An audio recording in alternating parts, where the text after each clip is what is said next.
Monsieur le Président de l'Assemblée nationale, Monsieur le ministre des Finances, du Budget et du Plan, Madame, Monsieur les collaborateurs des ministres, mes très chers collègues, je prends la parole aujourd'hui avec gravité, non pas pour revenir sur un affront personnel, mais parce que ce qui s'est passé hier dépasse largement ma personne. Hier, ce n'est pas Abdou Mbow qui a été humilié.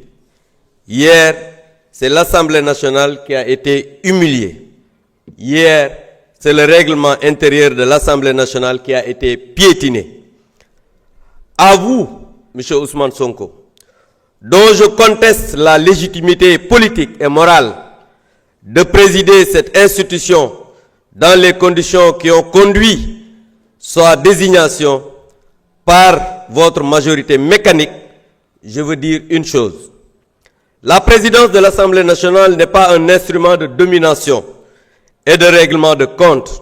C'est une fonction qui impose l'impartialité, la retenue et le respect du règlement intérieur. Hier, ici, au lieu d'être le garant des droits de tous les députés, celui qui a usurpé notre perchoir a choisi la domination de force. Au lieu de faire prévaloir le droit, il a laissé s'installer une logique de confrontation en envoyant lâchement des femmes qui m'ont attaqué. maa ngi leen di baal àq nag yéen jigéen ñi parce que man du ma dóor jigéen. Mais Ousmane Sonko, on ne saurait attendre plus de lui, tant son parcours est jalonné de violence et ses saillies n'ont épargné personne, jusqu'à atteindre nos chefs religieux, les gendarmes, les honnêtes gens de ce pays, en fait tous les Sénégalais. Aux députés de PASTEF, je veux dire qu'en vous donnant la majorité dans cette Assemblée nationale, le peuple sénégalais espérait une rupture comme vous l'aviez promis. Mais mal lui en a pris. Non seulement vous ne comprenez pas votre mission, mais vous passez votre temps à insulter, calomnier, dénigrer, maintenant tentative d'humiliation de vos collègues. Sachez que c'est peine perdue. Non seulement aujourd'hui nous restons aujourd'hui plus que jamais déterminés à défendre la République, l'état de droit, la démocratie et les libertés.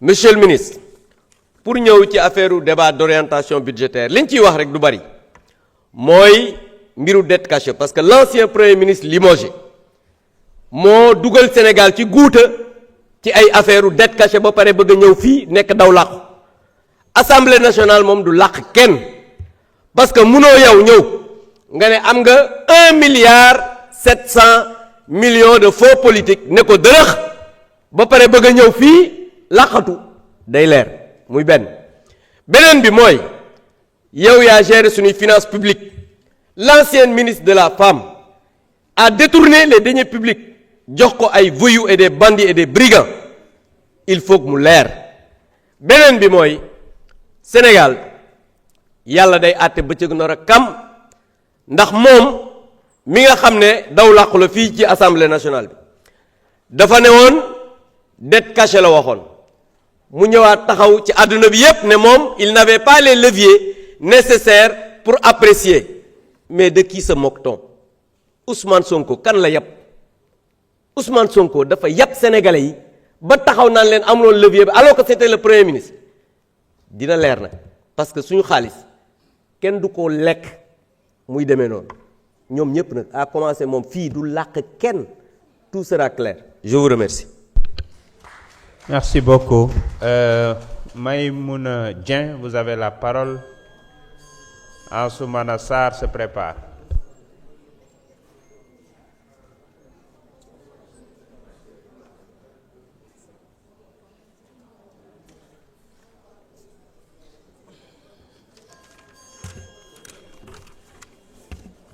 Merci, Monsieur le Président. Messieurs les ministres, honorables collègues, nous examinons aujourd'hui un document qui orientera les politiques publiques de notre pays pour les 3 prochaines années. 3 ans, c'est le temps nécessaire pour transformer durablement la vie de nos concitoyens, si les choix budgétaires sont les bons. Le rapport des auditions ministérielles montre que les ambitions de l'État sont réelles. S'il vous plaît, chers collègues. Notre responsabilité est désormais de faire en sorte que ces ambitions produisent les résultats concrets pour les populations. Je voudrais d'abord parler des femmes, celles qui portent notre économie et nos familles dans le silence, les agricultrices, les commerçantes, les transformatrices, les mères de famille. Lorsqu'on vote un budget, ce sont elles que nous devons avoir à l'esprit. Je me réjouis que la santé soit une priorité du DPBEP.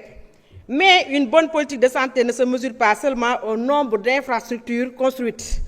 Elle se mesure aussi à l'accès effectif aux soins, à la disponibilité des médicaments, à la présence de personnel qualifié dans les zones rurales et à la capacité des familles les plus modestes à se soigner sans s'endetter.